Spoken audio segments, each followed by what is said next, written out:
They serve as tools that empowers users themselves to take control of their digital environments. Without moderation, how can we ensure that platforms remain a safe space for lawful discourse? Her experience is a classic case of vintage cyberbullying. What did this innocent student do to deserve this? Can we demand perfection from every small platform with even more limited resources?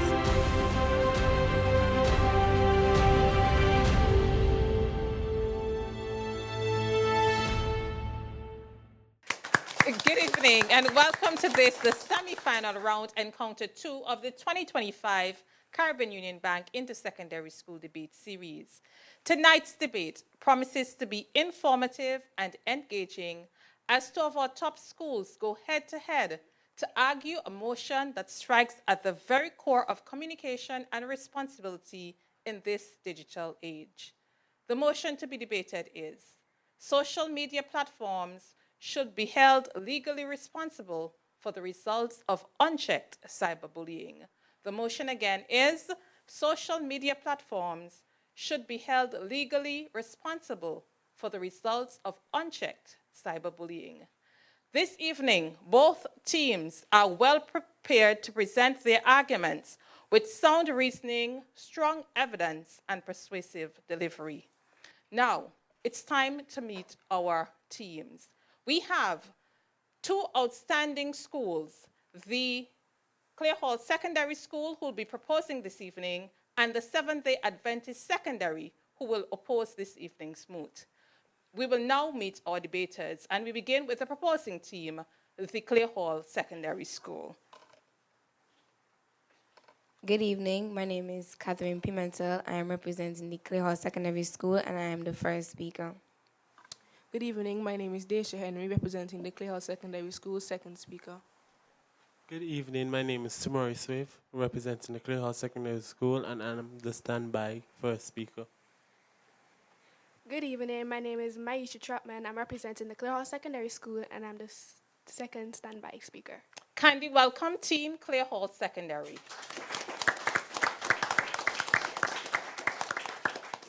We now move to the opposing team, the Seventh-day Adventist Secondary School. Good evening, everyone. My name is J.L. Clark.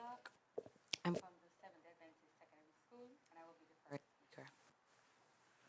Good evening, everyone. My name is Christina Alexander. I'm from the Seventh-day Adventist Secondary School, and I'm the second speaker. Good evening, everyone. My name is Leon Ford. I am representing the Seventh-day Adventist Secondary School, and I'm speaker. Good evening, everyone. I am Martin Farrow of the Seventh-day Adventist Secondary School, and I'm the second alternate speaker. Kindly welcome the team from the Seventh-day Adventist Secondary School.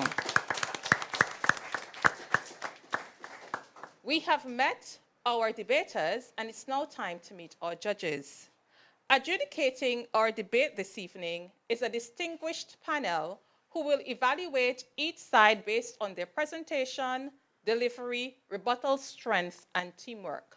Our judges for this evening are Mr. Kieran Murdoch, Communication and Administrative Specialist for the NGO Integrated Health Outreach, Mrs. Farrell Charles, Counselor Educator at the Antigua State College, and Ms. Sharon Herbert, Social Sector Planner within the Ministry of Social Transformation.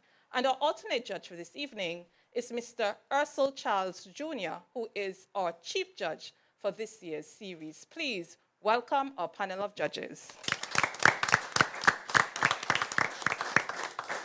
And as I do every evening, ladies and gentlemen, I wish to remind you that our judges' decision is final.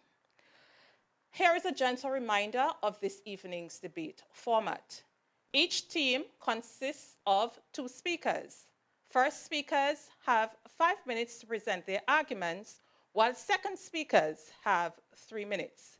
In the rebuttal round, each speaker will also have 3 minutes.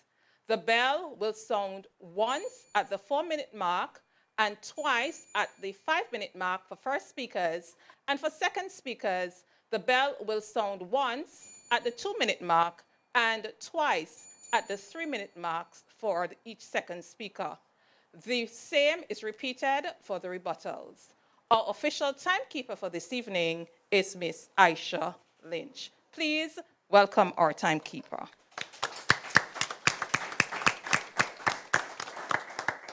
We have come to the end of this evening's preliminaries, and we are ready to begin the debate. But before we do so, we pause to hear a word from our sponsor, Caribbean Union Bank, and when we come back, the debate will begin.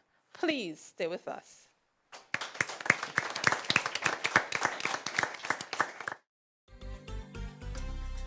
Driven by you, we're better every day. Driven by you, together a brighter way. Caribbean Union Bank, you matter to us. Caribbean Union Bank, our people, our purpose. Every day at Caribbean Union Bank, we are committed to creating the kinds of products and services that you want and need. We are not just a bank. We are your partner on your journey to financial freedom and success. Because we are driven by you. Driven by you, we're better every day. Driven by you, together a brighter way. Thank you for staying with us, and welcome back to this, our second encounter in the semi-final round in the Caribbean Union Bank Intersecondary School Debate Series. In this encounter, we have the Clare Hall Secondary School, who is proposing, and the Seventh-day Adventist Secondary, who is opposing, debating the motion. Social media platforms should be held legally responsible for the results of unchecked cyberbullying. To begin this evening's proceedings, please welcome the first speaker from the Clare Hall Secondary School, Ms. Catherine Pimentel.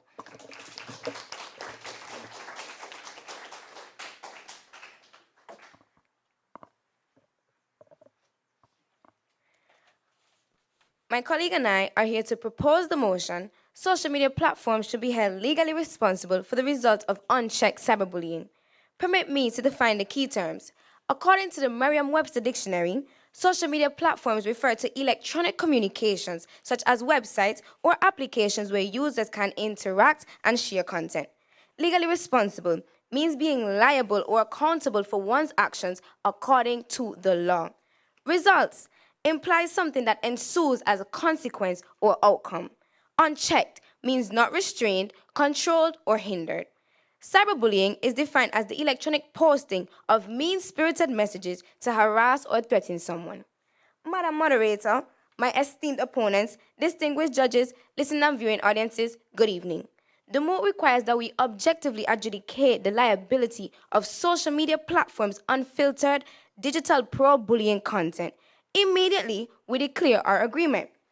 My colleague and I will furnish irrefutable reasons to support our position. My intention is to highlight 1, their toll on youth mental health, 2, cyberbullying breeding grounds, and 3, unchecked, an existential threat. While my colleague will climax our argument by exposing 1, social media platforms' priority, the bottom line or lifeline, and 2, addressing the urgent need for accountability.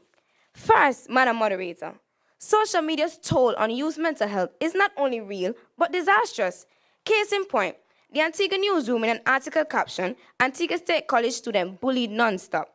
The January 15, 2025 article detailed the psycho-emotional pain and trauma the student was subjected to by her cyberbullies, jeering and posting of her unsolicited pictures and videos on social media platforms.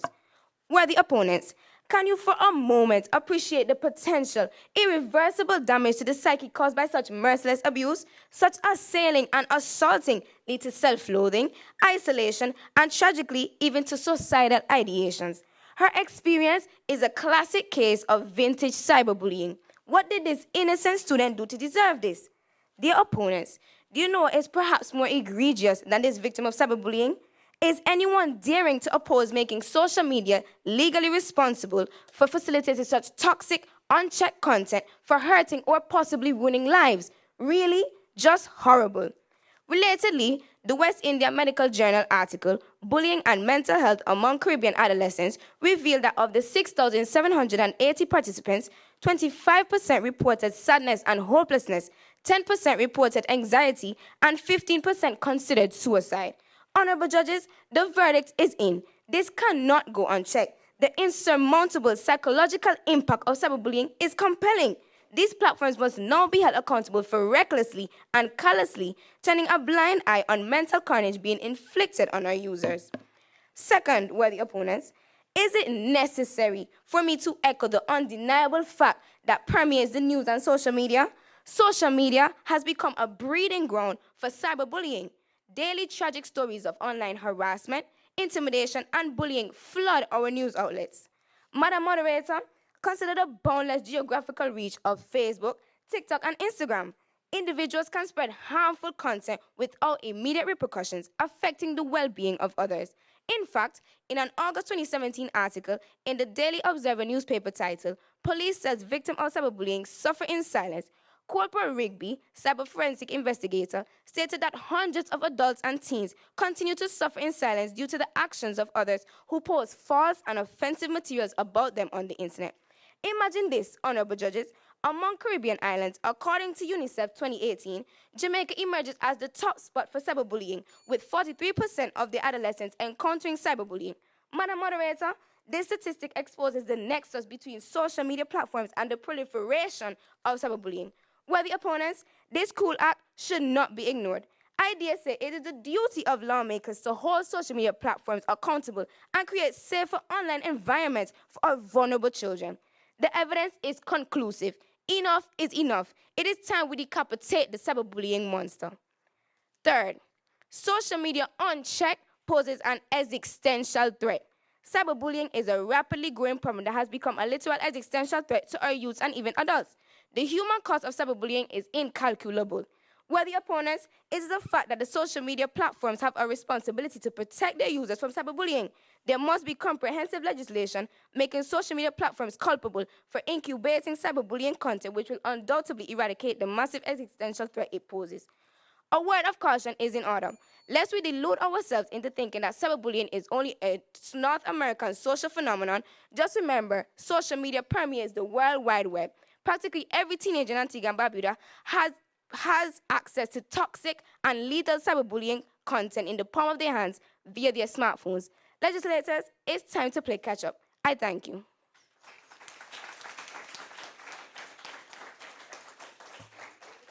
Thank you. That was Catherine Pimentel, the first speaker from the proposing team, the Clare Hall Secondary, presenting her argument in a time of 5 minutes and 21 seconds. We now move to the opposing team, the Seventh-day Adventist Secondary School. Please welcome their first speaker, Ms. J.L. Clark.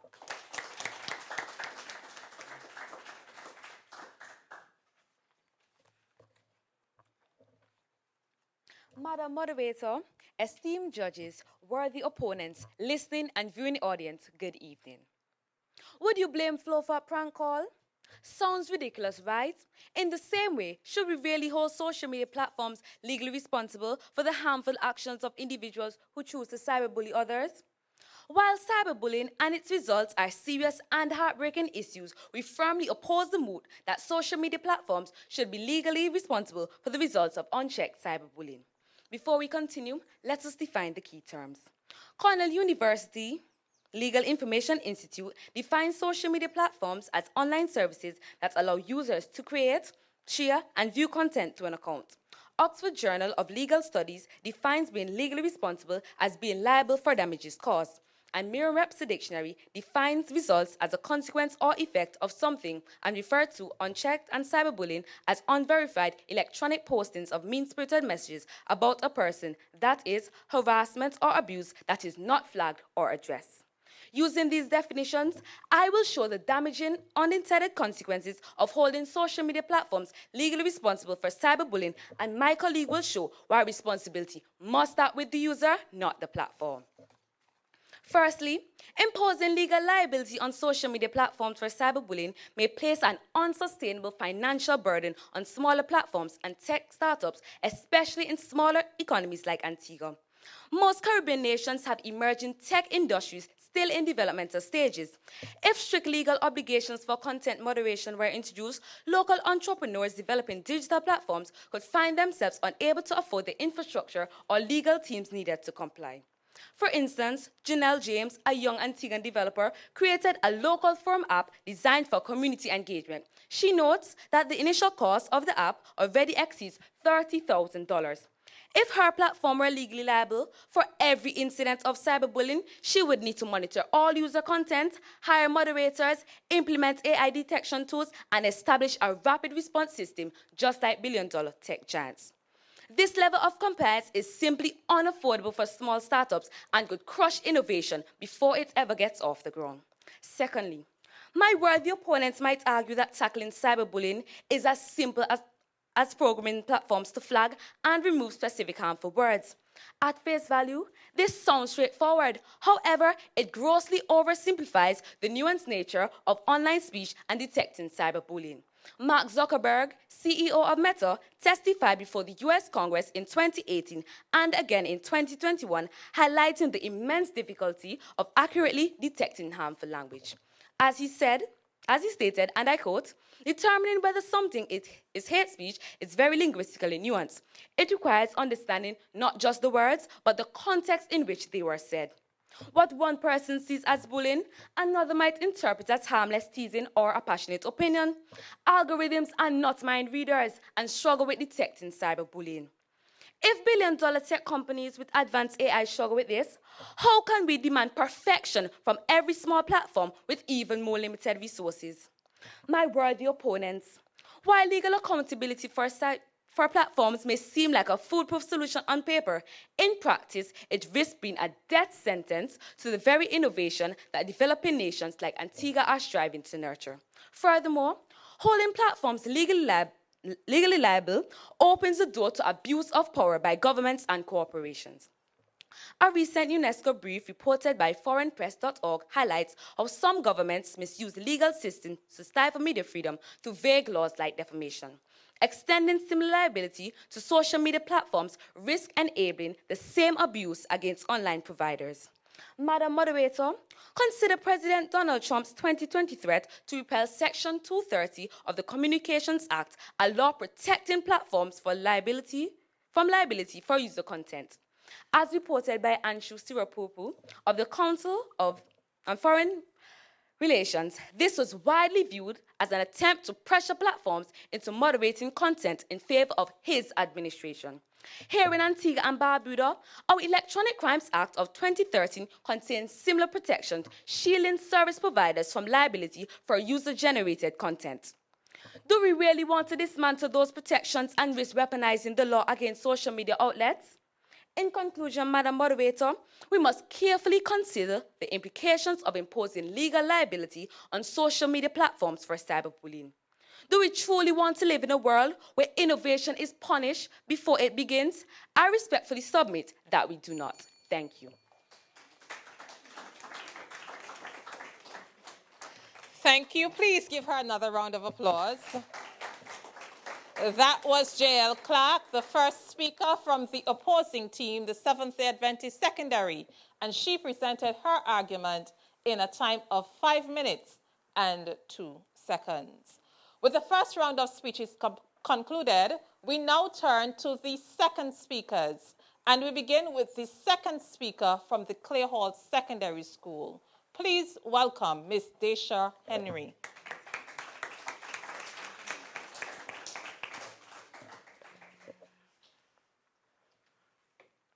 All protocols previously observed, good evening. I stand here in full affirmation of my colleague in defending our stance. Social media platforms should be held legally responsible for the results of unchecked cyberbullying. I will further consolidate our stance by exposing 1. Social media's priority, the bottom line or lifeline, and 2. The urgent need for accountability.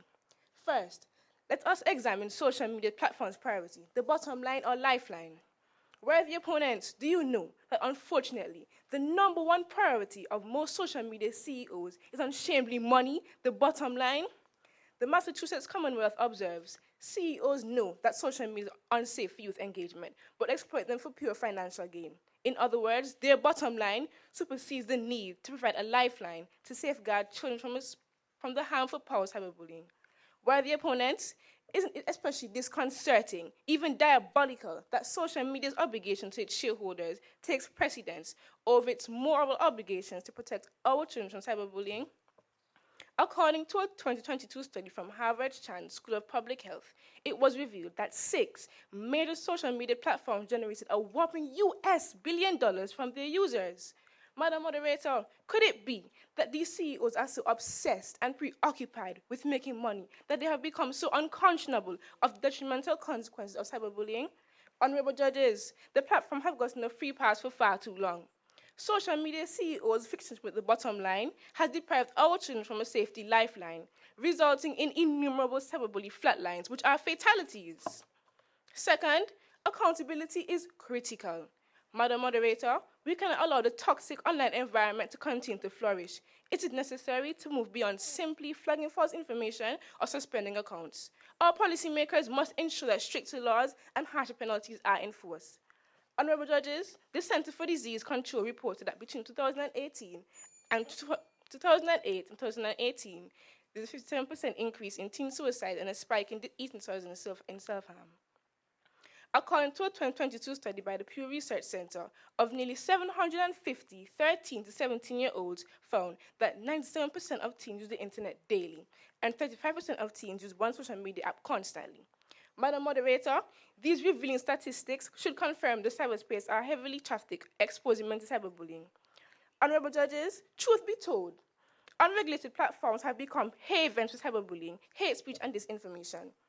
Tell me, worthy opponents, without moderation, how can we ensure that platforms remain a safe space for lawful discourse? Without regulation, how can we mandate protective measures and policies to safeguard the digital space? Dear opponents, the goal isn't by any means to discourage persons from using social media. Instead, the goal is to simply make platforms accountable by prohibiting or eliminating toxic content. Worthy opponents, since technology is changing at the speed of light, I emphatically affirm that social media platforms must erect guardrails for safety to prevail. I rest my case. Thank you, Daisha. That was Daisha Henry, the second speaker from our proposing team this evening, the Clay Hall Secondary School, presenting her argument in a time of 3 minutes and 10 seconds. We will now hear from the second speaker from the Seventh-day Adventist Secondary School. Please welcome Ms. Christine Alexander.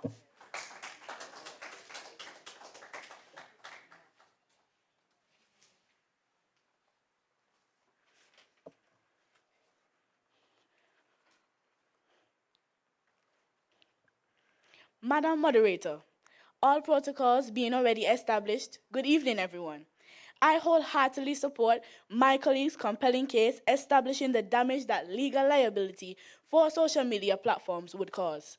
Allow me to add another dimension to the argument and ask this question. Where should responsibility truly lie?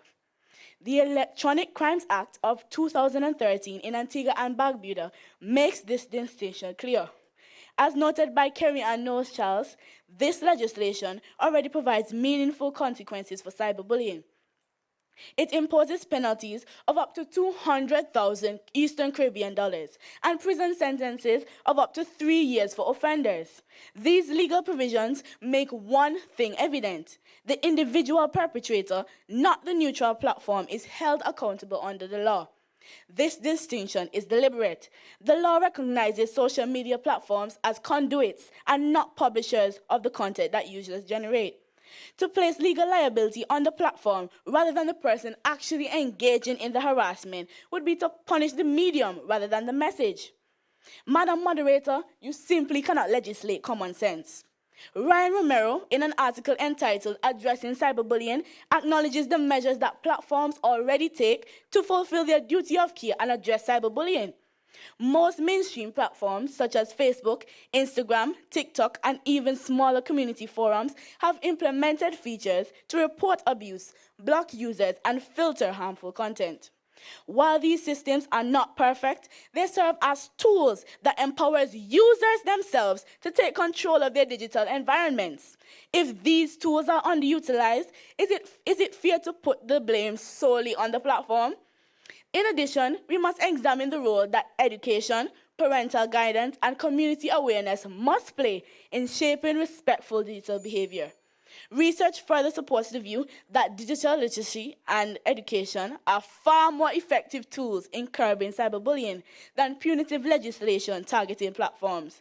A 2021 study by the Cyberbullying Research Center concludes that preventive interventions, such as classroom-based digital citizenship programs and seminars about cyberbullying, significantly reduce online harassment by encouraging empathy, accountability, and peer support. The evidence is clear. Education, not litigation for social media platforms, is the more sustainable solution. So I ask again, should we abdicate personal responsibility, or do we believe that real change lies with swift and well-enforced personal accountability? If we choose the former, we risk outsourcing our moral compass. However, if we choose the latter, we invest in long-term cultural transformation, one that empowers victims and deters aggressors. I thank you.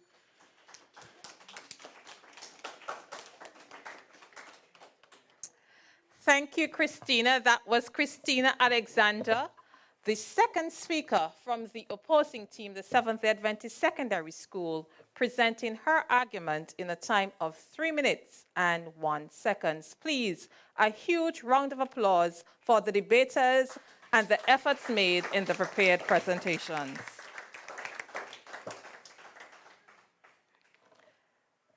The rebuttals are up next. But before we hear from our rebuttal speakers, we'll pause to hear a word from our sponsor, Caribbean Union Bank. Please stay with us. Driven by you, we're better every day. Driven by you, together a brighter way. Caribbean Union Bank, you matter to us. Caribbean Union Bank, our people, our purpose. Every day at Caribbean Union Bank, we are committed to creating the kinds of products and services that you want and need. We are not just a bank. We are your partner on your journey to financial freedom and success, because we are driven by you. Driven by you, we're better every day. Driven by you, together a brighter way. Welcome back, and thank you for staying with us for this, our second encounter in the semi-final round of the Caribbean Union Bank Inter-Secondary School Debate Series. This evening, we have the Clay Hall Secondary School and the Seventh-day Adventist Secondary School debating the motion, social media platforms should be held legally responsible for the results of unchecked cyberbullying. We now enter the rebuttal phase, where speakers will challenge and critique the arguments put forth by their opponents. I encourage each rebuttal speaker to challenge the arguments presented while upholding respect for their opponents. The opposition side will begin first, that is the Seventh-day Adventist School, and the rebuttal speaker from that school is Ms. Christina Alexander.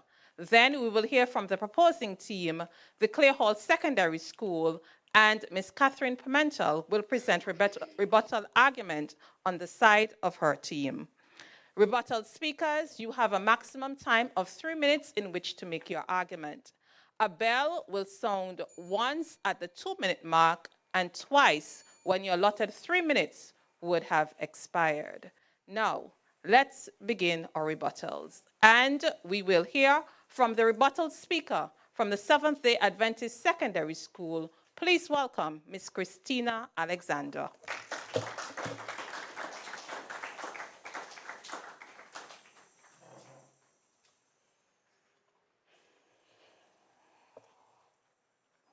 Madam Moderator, panel of judges, listening and viewing audiences. The proposition argues today that social media platforms should be held liable for the results of unchecked cyberbullying. We, the opposition, stand firm today against this nuance. Allow me to realign your focus, posing that legal brute force on social media platforms should not be a panacea for the problem of cyberbullying. My opponent stated that social media platforms gain from cyberbullying. Madam Moderator, this statement is faulty. For example, when Twitter became X, it was noted in an article entitled In The Guardian, published November 2022, the number of users dropped by 23%. As a result of that, there was a decrease in users, and X made a decrease and fell. They crashed and burned. X lost financially. Social media platforms don't gain from cyberbullying. If a person is bullied on social media platforms, the individual can take action and decide to sue the platform. Will they win? Well, will they win when they financially lose from suing? Madam Moderator, the proposition also stated that cyberbullying causes psychological harm to individuals. Social media platforms cannot be blamed totally for this. We agree that cyberbullying may cause little or much psychological harm, such as depression and suicide, but there are many other factors in their real life that lead to a person being bullied or being affected by cyberbullying. Let us not focus on pushing the blame on social media cyberbullying, but let us push to provide counseling for persons being bullied and the community that they can engage in. While the point that social media platforms are the medium that makes cyberbullying possible, you cannot place the liability on the platform. It's equivalent to punishing the school for the actions of a student. Don't blame the medium. Hit the nail on the head and punish perpetrators. Social media needs the legal liability for us to make them comply. This is wrong. They went on to say that social media platforms might need the force of legal liabilities to make them change. My worthy opponents, what happens to people actually participating in harassment? They go off scot-free, as previously stated by Ryan Romero in an article entitled Addressing Cyberbullying. Platforms already implement features to deter cyberbullying. Why legal force when there are many other means that you can help platforms to improve? Holding them legally responsible isn't the way to go. My opponents mentioned that unchecked cyberbullying is a threat. This is a fundamental, impractical statement. Posing that social media threatens the public is wrong. Social media does a whole lot to deter cyberbullying. For example, do you think the algorithms they put in place are cheap? Algorithms cannot possibly know all the means that people bully. People turn rape to grape. People turn kill yourself to unalive. They use letters, numbers, and so much more. Madam Moderator, panel of judges, listening and viewing audience, my opponents agreed today that social media platforms should be held legally responsible for the results of unchecked cyberbullying. We on the opposition side agree that cyberbullying is a serious issue. My opponents share their view on this topic, but fundamentally, this is flawed, both in principle and in practice. We do realize that the effects of cyberbullying are very harmful, but we stand firm with our opposition, and our position that social media platforms shouldn't be held responsible for unchecked cyberbullying. We thank you.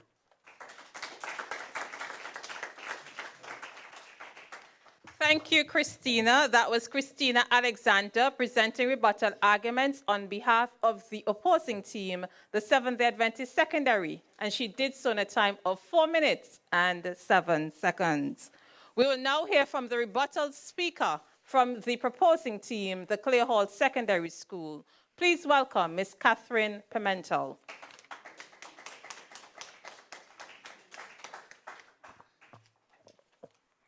My colleague and I stand strong on our position that social media platforms should be held legally responsible for the results of unchecked cyberbullying. I will begin to expose that this is morally and legally wrong. These apps are profiting of the psychological abuse of these individuals. Why are we here defending such cruel acts? Firstly, my worthy opponents, Speaker 1 stated that a local entrepreneur, Janelle James, voiced her concern and explained how it's a financial strain on her business/company. As a society, our first concern should be ensuring the safety of our users. These are humans we are speaking about. As a business owner, your main priority should be ensuring safety and creating a safe, welcoming digital environment.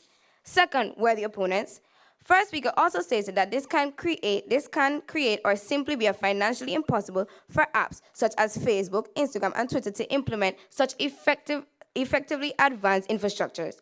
My colleague and I, during an intense investigation, came to the conclusion that, and I quote, these apps generate a whopping $11 billion from user engagement. Again, why are we here allowing apps to benefit of straight abuse? Has humanity really become so heartless and careless? Thirdly, honorable judges, these sophisticated social media platforms have advanced technology and algorithms to prevent cruel and heartless acts from taking place. My dear opponents, the strong technology we have in 2025, there's no reason individuals should feel unsafe online. It is in the hands and should be the greater responsibility of these apps to ensure safety, positivity, and kindness is occurring on these apps. These apps control what users post online, so they should also control if it's deleted or removed. As the old age says, prevention is better than cure. So yes, my colleague and I are incredibly strong agreement that social media platforms should be held accountable. It can damage being verbally abused, psychological abuse. Why are we here ignoring this? These apps can prevent this. These apps gain profit from user engagement. That engagement does not discriminate between positive and negatively published algorithms. I repeat, prevention is better than cure. I thank you.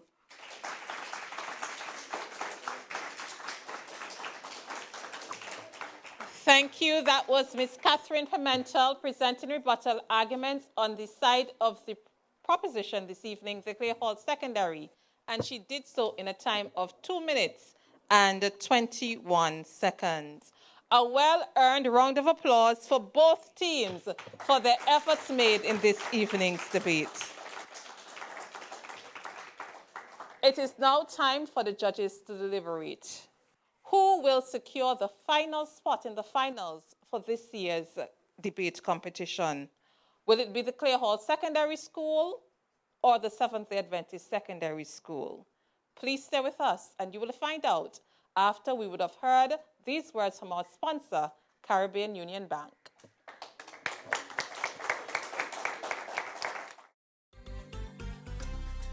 Driven by you, we're better every day. Driven by you, together a brighter way. Caribbean Union Bank, you matter to us. Caribbean Union Bank, our people, our purpose. Every day at Caribbean Union Bank, we are committed to creating the kinds of products and services that you want and need. We are not just a bank. We are your partner on your journey to financial freedom and success because we are driven by you. Driven by you, we're better every day. Driven by you, together a brighter way. Thank you for staying with us and welcome back to this, our second encounter in the semi-final round of the 2025 Caribbean Union Bank Inter-Secondary School Debate Series. It was an encounter which featured the Clay Hall Secondary School and the Seventh-day Adventist Secondary, and they met to debate the moot: social media platforms should be held legally responsible for the results of unchecked cyberbullying. It is now time for the judge's decision. I now invite Mr. Kieran Murdoch to present the judge's report and to announce the winner of this evening's encounter. Please welcome him as he comes.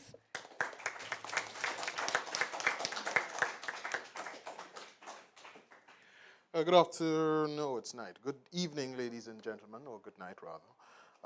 It is a pleasure to be here once again, and it was truly a pleasure to witness the debate this evening. I just ask you to give the debaters seated to my right and left another round of applause.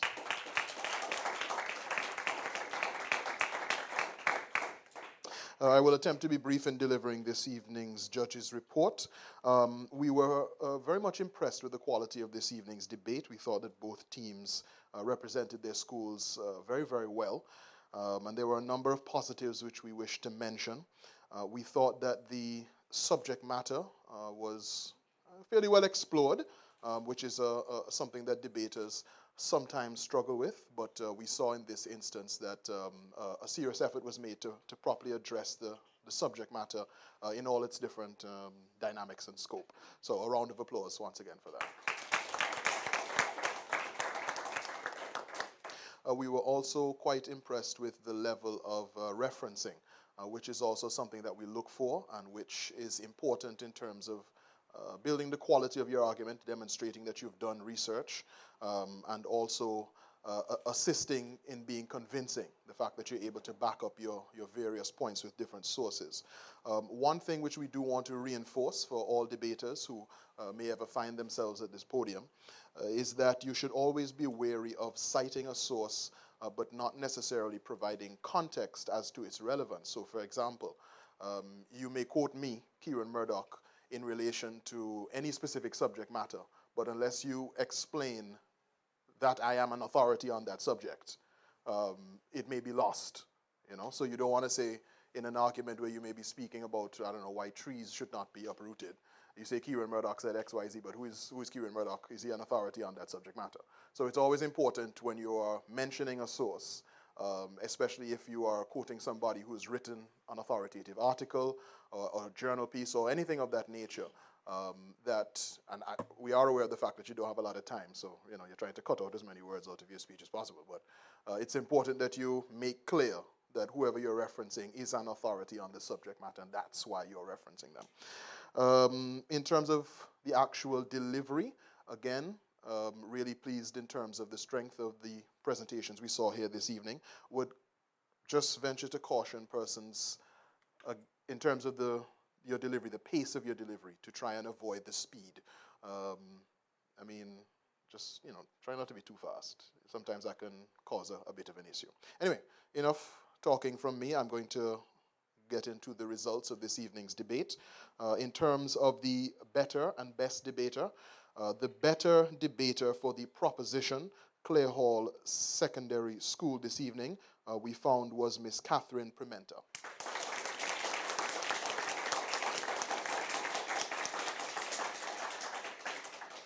The better debater for the Seventh-day Adventist Secondary School this evening we found was Miss Jael Clark. And the best overall debater for this evening we found was the first speaker, Miss Jael Clark, from the opposition.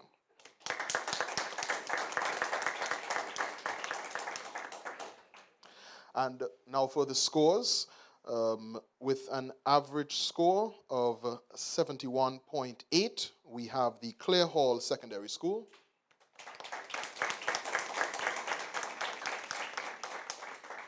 And with an average score of 78.5, we have the Seventh-day Adventist School. So congratulations to the Seventh-day Adventist School. They are the victors in this evening's debate.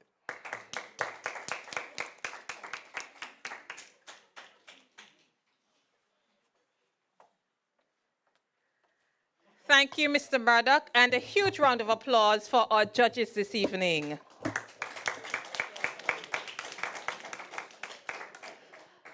I also wish to join the judges panel in congratulating the better debater on the side of the proposition, Ms. Catherine Pimentel, and the better debater and best overall debater this evening on the side of the opposition, Ms. Jael Clark. And congratulations to the Seventh-day Adventist Secondary School for securing the final spot in this year's finals. Please, a round of applause for our debating team.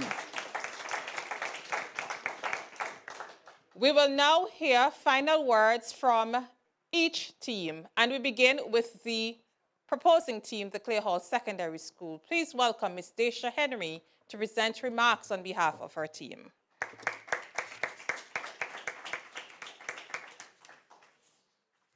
Good evening, everyone. Firstly, I'd love to thank the Almighty for bringing us all here safely and for letting this happen. I'd love to thank my partner, Catherine, for helping us deliver this amazing stuff. My opposing side, thank you, because you won. I'm really happy for that. And all my team members, my classmates, my coaches, my principal, everyone that came to support me, my mom, my principal, Miss Clark, Mr. Edgil, and Noah. Thank you.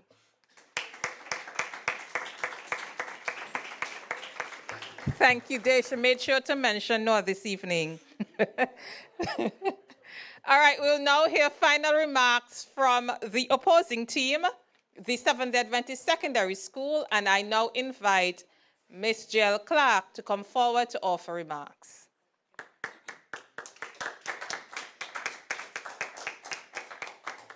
Good evening to all. Madam Moderator, first of all, I would like to thank Almighty God for the opportunity of being here today. I would also like to thank our sponsor, Caribbean Union Bank, and my fellow debate team, my opponents, and my opponents for giving us such a challenge in this debate encounter tonight. Thank you, judges, for your hard work and remarks. It has been a pleasure, and we have learned a lot. Thank you.